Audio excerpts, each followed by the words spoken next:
So, seven lies that society keeps telling you that is stopping you from becoming him, right?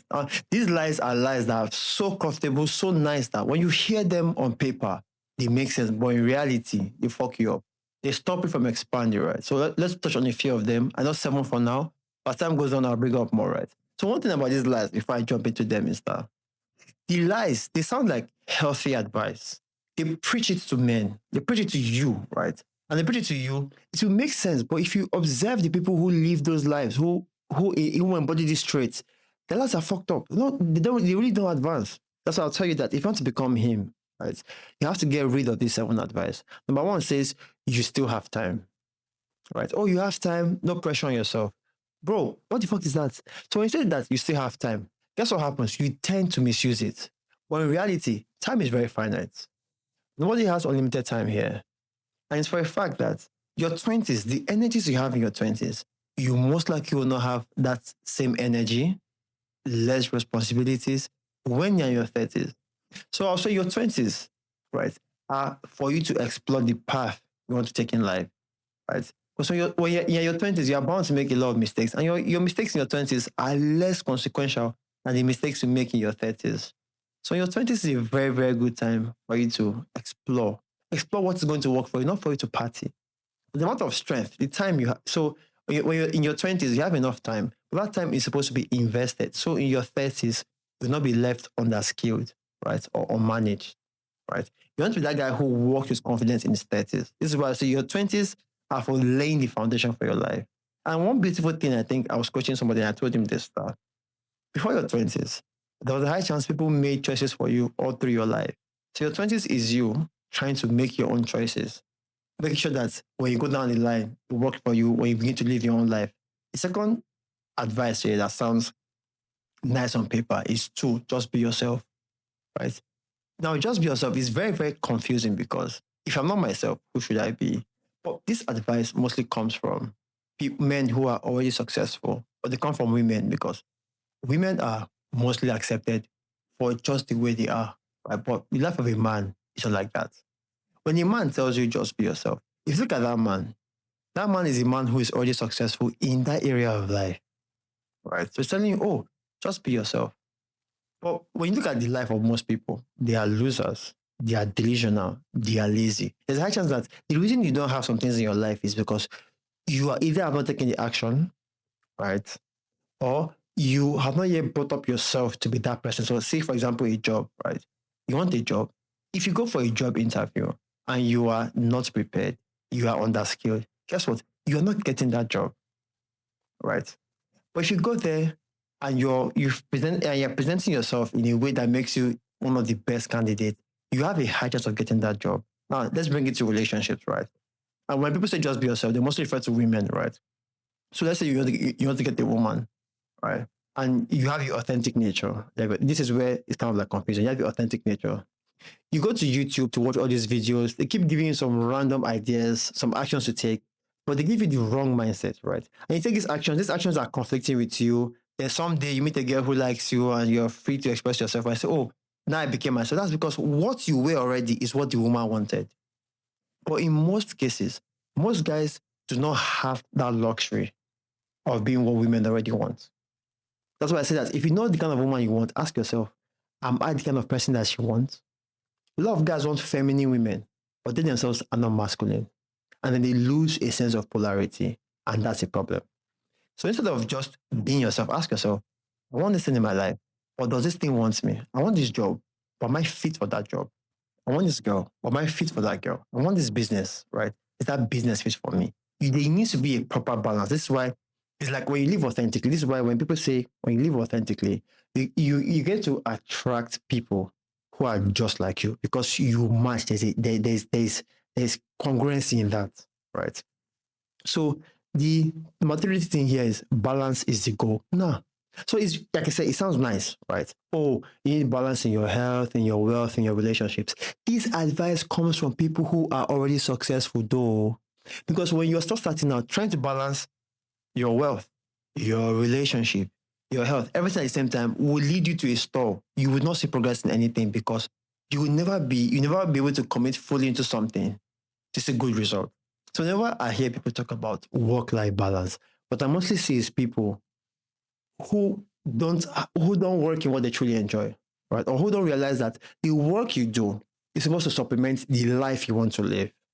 So instead of committing halfway into areas of life that you know will not give you results, what should you do? Simple, right? Realize something that if you can prioritize, maybe for example, it depends on the stage of life you are right now. If you can prioritize, for most people, is their wealth because wealth does give room to a lot of things. If you prioritize your wealth right now, even though I'm not saying your health should go to shit, but you may have to sacrifice relationships. Depends on your goal. Sacrifice relationships. Sacrifice some things because the truth is that if you fail to sacrifice the things that you want, then become a sacrifice. So you prioritize, say, well, making money at the moment, right? You may have to let go of relationship. You have to let go. Sometimes some people have to let go of their health for a bit, downing energy drinks, losing sleep.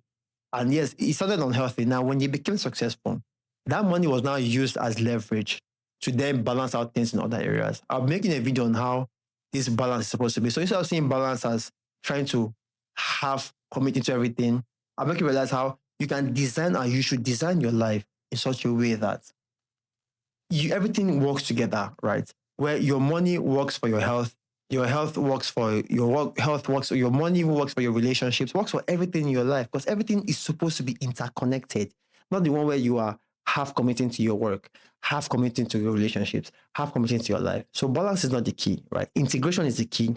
Seeing how everything comes together to serve you. Four is protect your mental health, avoid stress. This thing is crazy because look at people, right, who had the craziest mental health problems. You see, most of these guys, they barely lack stress. Right? Or people who have successfully removed like a lot of mad stress from their life, they are very, very fragile mentally. So treating your mental health like it's fragile would actually make it more fragile. Like it's saying that this generation is traumatized because they face less trauma. And that makes a lot of sense that mental strength is literally like physical strength, right? The more controlled stress you can carry on, the better for you. Does it make sense? You go to the gym, you start lifting a bit, right? A bit tougher, a bit harder, and slowly, slowly you become better and become stronger. Same thing with mental health. If you expose yourself to a degree of like mental stress, you become better. And guess what? If you want to become successful, you're going to have to, you're going to have to actually do that. You're going to have to go through some level of stress because that's stress that leads to the growth. Five, comparison is a thief of joy. People make these statements when they want to ignore what or don't ignore the level of area they are in life. Yeah, compare yourself to somebody and feeling bad about where you are. It's supposed to be a driving factor, a motivating factor, right? It's supposed to fuel your reason to get to the top. But most people will see themselves and say, you know what? I don't want to compare yourself. I don't want to compare myself. Comparison is supposed to be data. But when you sit down there and say, oh, I don't want to compare myself because I don't want to feel bad. What you're basically saying is that I don't want to know where I am right now in my journey, where I am in the hierarchy. Speaking of hierarchy, I'll be making more videos about hierarchy very soon, right? So when you choose not to compare yourself with people, you choose to ignore where you are in society right now. Or when you choose to ignore where you are in society right now, guess what? You won't even know your direction. If you want to move anywhere, if you want to, even if you want to travel, you need two things: where you want to go to, right, and where you are right now. Then how do you know where you are right now? You compare yourself with the reference, with the point of reference, with some level of comparison to a degree. Oh, I have my mates who are doing X, Y, Z. If you really want that thing, right, you ask yourself, how can I get it for yourself? So you said that use comparison as a way of gathering data so you know what to do with yourself, right? Six is vulnerability is strength. And I think to be very frank, this is a problem when you allow women to speak in men's spaces, right? Women are vulnerable with themselves. They can break down, expose their insecurities, be emotionally unstable, and think, oh yeah, this may be vulnerable and it works for me. I feel good. But as a man, people look up to you as a pillar, right? So if people look up to you and you're out there explaining to people how your insecurities are your problem, how you lack emotional stability, guess what? That respect goes out the window. Completely goes out the window. You may say, oh, that's not good, that's unhealthy. Who cares? But you say, well, what I tell you is instead of suppressing your desires or something, I'll tell you this. What will happen to your life, right? If you actually worked on your insecurities, what will happen to your life if you solve your emotional problem? You need to be fine. And that is what people want. People want a situation where they can look up to you, right? And you just naturally solve their problems.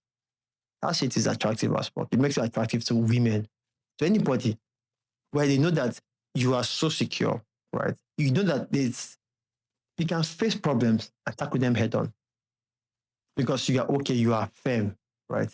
It means that things can be going on in society, right? They expect that you are level headed. You're not going around with the chaos in your head. So whenever you are vulnerable, you are lacking power. I mean, again, even if you must be vulnerable, right? Why aren't you vulnerable with people who will think of solutions for you? Because every time I hear guys talk about, I want to be able to open up. After opening up, what happens? Won't you still have to go and solve that problem? You have to go and solve the problem. If you solve the problem, would you still need to open up? And better still, I tell guys that guys, women would respect you more, right? If you actually solve the problem and tell them that this is the problem you are solving, not that you're asking them for their idea or their inputs or you want to break down. No, they will respect you more for it, right? When you are solving it, after you have solved it. And the more things you can take up as a man, the more of a man you become, right? And so my second here is everyone should be treated equally. By the way, I read a blog post about this, right? And I said that will life be fair if a man works for 20 years, provides value for society? Will it be fair if he's treated the exact same way a homeless man, homeless and unemployed man is treated? Now, I'm not saying the life in terms of like the human existence is more important, but like, will it be nice if society gives him the same amount of what respect? It would be nice, right? And you have to realize that whether I like it or not, there's a natural hierarchy to things. And if you want to be respected, you have to show up as a man. You have to give value as a man. Instead of crying about it, realize that I didn't create the rules, right? And the rules are there. And it makes sense that if you want society to value you, you need to be more valuable. Like it just makes a lot of sense, right? And speaking of men being valuable, there's this analogy I give people, right? Or rather, I came across when it comes to war, right? If you look at war, right? The first set of men who are sent to go and maybe to poke an area to die in the war are what are called the most disposable men, right? The men who are the best, they're usually reserved, right? They are reserved, they are kept behind. So as a man, it's in your own best interest to climb this hierarchy. I'll be making a video speaking about the hierarchy that exists amongst men. And as a man, when you climb this hierarchy, right, it makes you more confident. It gives you more respect. You are treated better. And I'll make a video about it very soon. So if any of the boys, that's it, right? If any of the ideas in this video like resonates with you and you find it very, very interesting, please share to somebody who you know will find it helpful. And by the way, this is most likely my new shooting setup, right? I know I've been away for a while, so you might see some old videos go out before this, but regardless, some old episodes go out before this, but it's nice that I'm back, right? I have a new setup, but this was short impromptu because I had to get myself back to the mood, right? So, guys, thank you for those who reached out to me on Instagram and on X. I mean, this showed that there were people who were tuning in to listen to my message, and you guys are the real OGs. You guys, I would say, to an extent, I have a saying that be loyal when the numbers are few. And you guys just reminded me that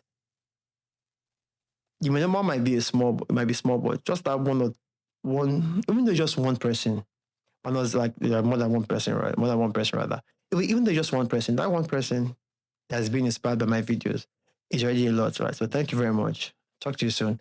I shared this video with somebody who found it helpful. Talk to you soon and bye for now.